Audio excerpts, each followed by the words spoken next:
नमस्कार, मेरा नाम है बीरेंद्र बिष्ट और मैं हूं एक मुक्तेश्वर के एप्पल ऑर्चर्ड में। त्रिशूल ऑर्चर्ड का ये एप्पल फार्म है और इसको बड़ी मेहनत से बिष्ट परिवार ने तैयार किया है। लेकिन जिस तरह से अब नई प्रजाति सेब की आ गई है, हॉलैंड का सेब खास तौर पर इन पूरे इलाकों में पाया जा रहा है, उगाया जा रहा है। इस बार कम बरसात हुई, कम बर्फबारी हुई, उसके बावजूद भी सेब की खेती अच्छी हुई है। इन सारी चीज़ों पर बातचीत करेंगे प्रगतिशील किसान हरेंद्र बिष्ट से। बिष्ट जी, क्या है इस बार सेब का पूरा कारोबार? सेब हम पिछले 4-5 साल से हम इसमें प्रयास कर रहे हैं और हम इसमें अच्छी सफलता भी मिली है। और दुर्भाग्य से इस बार गर्मी के टाइम में काफ़ी सूखा पड़ा, बारिश ठीक से हो नहीं पाई और उसका नतीजा ये रहा कि जो ब्लूम इनमें पेड़ों में आना चाहिए था, जो सेब के फसल में आना चाहिए था, वो नहीं मिल पाया।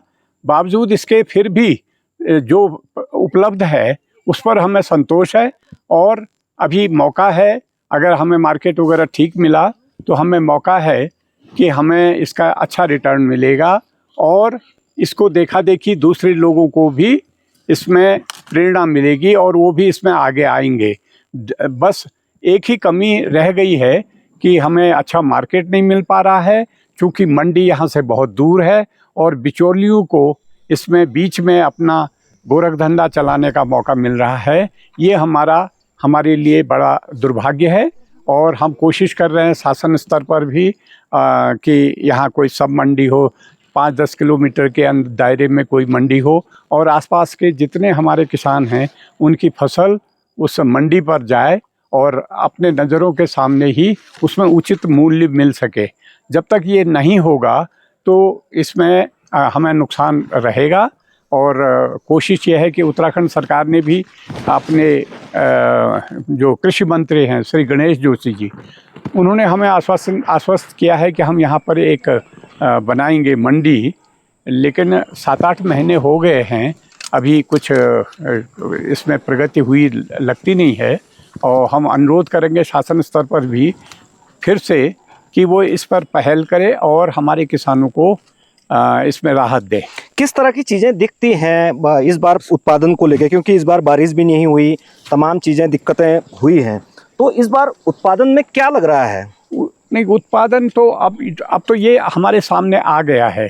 उत्पादन करीब 60% हुआ है और जो इसमें जो ब्लूम, इसमें जो रंगत आनी चाहिए थी वो नहीं आ पा रही है, क्योंकि समय पर इसमें पानी नहीं मिल पाया और गर्मी ज़्यादा रही।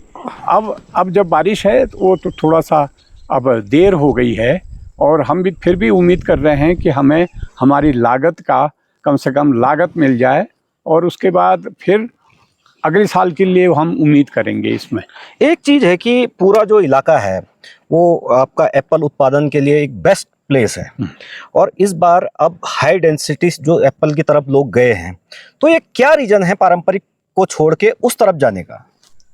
जो हमारे जो पुराने ट्रेडिशनल सेब थे उसमें कई 10-12 वैरायटी यहाँ पर सेब थी। आप देख रहे होंगे हमारे आसपास में जो पुराने सेब के पेड़ हैं उसमें उतना फल नहीं आया।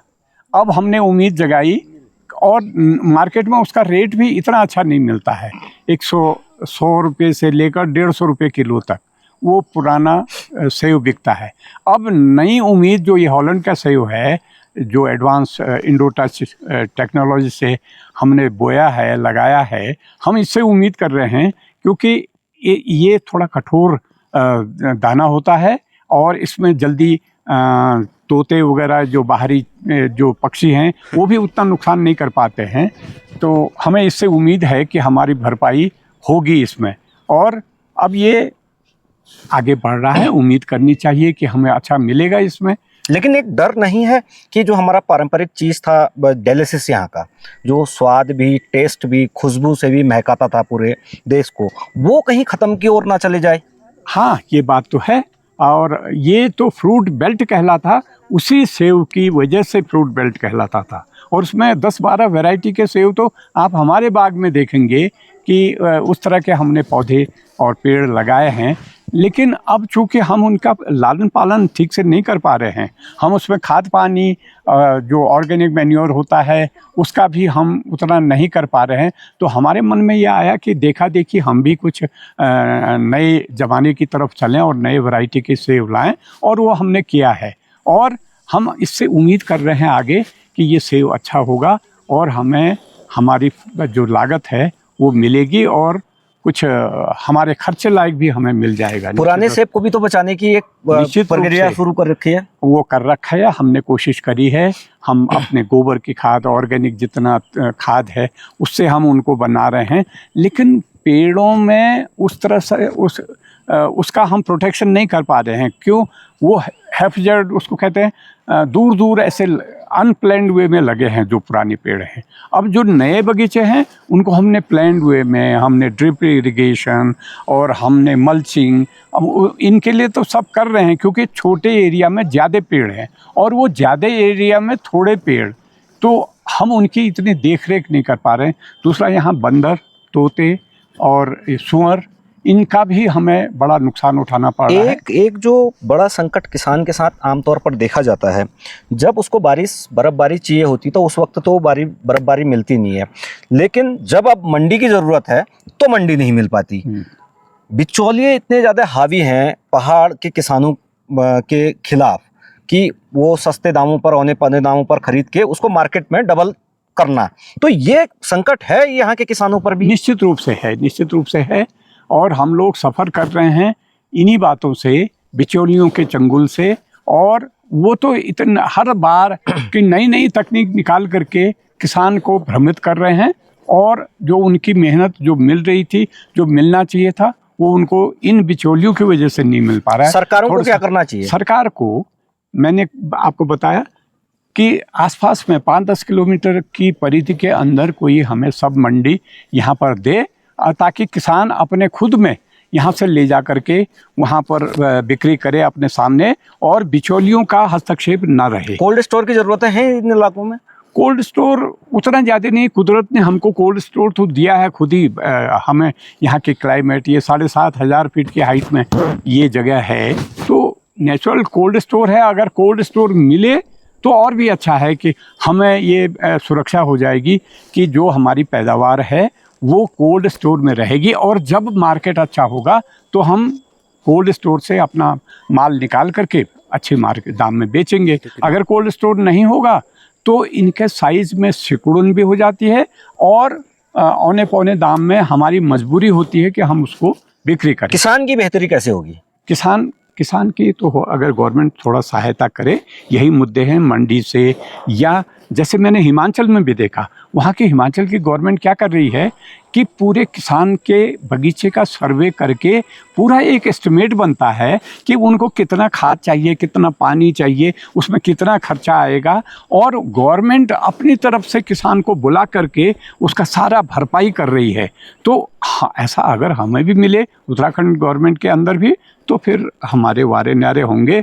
वारे न्यारे नहीं तो कम से कम लागत तो हमें मिल जाएगी और हम आगे बढ़ने की दिशा में आगे बढ़ेंगे। एक हमारे वहाँ जो बड़ा संकट है, हिमाचल के सेब से हमारा सेब किसान डरा हुआ रहता है। हिमाचल का सेब ना चल जाए उसके लिए कई इलाकों में हम देखते हैं कि कच्चा सेब ही तोड़ना शुरू कर दिया जाता है, तो उसको परिपक्व क्यों नहीं किया जाता? अब अगर लंबे टाइम तक हम इसको बगीचे में छोड़ें तो हमें डर क्या है कि तोतों के झुंड आकर के हमें इसमें नुकसान करें, और तरह की 4-6 प्रकार के ये चिड़िया हैं जो सेब को नुकसान पहुंचाती हैं। हम जितनी देर इसको बगीचे में रखेंगे उतना खतरा बढ़ता है, तो अब हमें मजबूरी में फिर इसको समय पर तोड़ करके गोदाम में कच्चे सेब रखना पड़ता है। वो हमारी सबसे बड़ी कमजोरी है। और जैसे ये बंदर वगैरह हैं, ये भी इसमें बड़ा नुकसान कर दे रहे हैं। अगर हम इसकी तमाम चौकीदारी और उस पर खर्चा करें तो वो लागत ज़्यादा आती है, तो हम वहाँ भी हार माननी पड़ती है हमको। तो ये हम चाहते हैं कि गवर्नमेंट थोड़ा सा, कुछ नहीं तो हिमाचल की तरह से हमको भी कुछ असिस्टेंस, हमको कुछ मदद करे और हम इस कारोबार में आगे बढ़ें, और इसको और हम बेहतर ज़्यादा एरिया में। एक इस इलाके का एक दुर्भाग्य ये हो गया है कि बाहर से लोग यहाँ बहुत कंस्ट्रक्शन करने लगे, यहाँ ज़मीनें बिक गई, अच्छे अच्छे जो बाग थे उनकी ज़मीन लोगों ने पैसे के लालच में उन ज़मीन को बेचना शुरू कर दिया। तो अब ये एक द्वंद्व चला हुआ है कि हम कैसे अपने ज़मीन को सुरक्षित रखें और फिर उस ज़मीन का हम उपयोग भी करें, ये बगीचे वगैरह से या खेती से या सब्जी से। यहाँ विदेशी सब्जियाँ भी, ब्रोकली, लेट्यूस, सतावर, बहुत सारी चीज़ें यहाँ पर विदेशी होती हैं सब्जियाँ। और ये गोभी है, दालें हैं, मसाले हैं, तमाम हल्दी और अदरक और ये सब बड़ी मात्रा में होता है। तो वो तो हम बगीचे के बीच में भी आप देख रहे हैं, हमने यहाँ शिमला मिर्च है, फूल गोभी है, बंद गोभी है और अदरक है, ये सब इसके बीच में हम पैदा कर रहे हैं कि मीट आउट करने के लिए, उसको हम बराबर करने के लिए ये कर रहे हैं। तो हम लोग तो लगे हैं, ज़रा से गवर्नमेंट का हमारे किसान के पीठ में हाथ रहे, उद्यानपति के पीठ में हाथ रहे, तो हम लोग बहुत आगे कर सकते हैं। अभी माननीय राज्यपाल महोदय यहाँ पर आए थे, माननीय गुरमीत सिंह जी, उनको भी हमने ये बातें बताई। यहाँ से 1-2 किलोमीटर की दूरी पर उनको मैंने ये सब दिखाया, बताया और बहुत सारी चीज़ें उनकी जानकारी में लाए। उन्होंने भी आश्वस्त किया था कि मैं गवर्नमेंट लेवल में इसमें कुछ मैं अपनी तरफ से प्रयास करूँगा करके। तो ये थे हरेंद्र बिष्ट, जो मुक्तेश्वर इलाके में उन्होंने अपनी जो ज़मीन थी उसको पूरी तरीके से सींचा और इस तरह से एप्पल फार्मिंग। चुनौती ये थी कि पुराने एप्पल को भी कैसे बचाया जाए, जो यहाँ का ट्रेडिशनल था, पुराना बीज था, और जो नया सेब है उस पर भी एक तालमेल बैठाना था। कम एरिया में हॉलैंड का जो सेब है उसको उगाया और जो पुराना बीज था उसको भी, जो हमारे इलाके में सेब होता था रामगढ़ या मुक्तेश्वर वाले इलाके में, वो सेब की भी एक प्रजाति आने वाले पीढ़ी को भी दिख सके कि वो भी एक सेब अच्छा है। हालांकि जिस तरह से संकट दिखता है किसान के लिए, सबसे बड़ा संकट तो यही है कि वो अपनी ज़मीन को कैसे बचाएं। जो तमाम बिल्डर दिल्ली या मुंबई से इन पहाड़ इलाकों में आ रहे हैं और औने पौने दामों में ज़मीन खरीद के बागानों को ख़त्म कर रहे हैं, उसको कैसे बचाया जाए। यहाँ सरकारों से एक चिंताएं ये हैं कि सरकार हिमाचल की तर्ज में अगर किसान को प्रोटेक्शन दे तो ये जो कारोबार है ये हिमाचल से भी आगे जा सकता है। ऐसे ही कुछ वीडियोस के लिए हमारे साथ जुड़े रहें। हम आपको इस तरह की वीडियो जो है अलग अलग इलाकों से अलग अलग चीज़ों को लेके दिखाते रहेंगे। अगर हमें आप पसंद करते हैं तो हमारे पेज को लाइक और फॉलो भी ज़रूर करें। नमस्कार।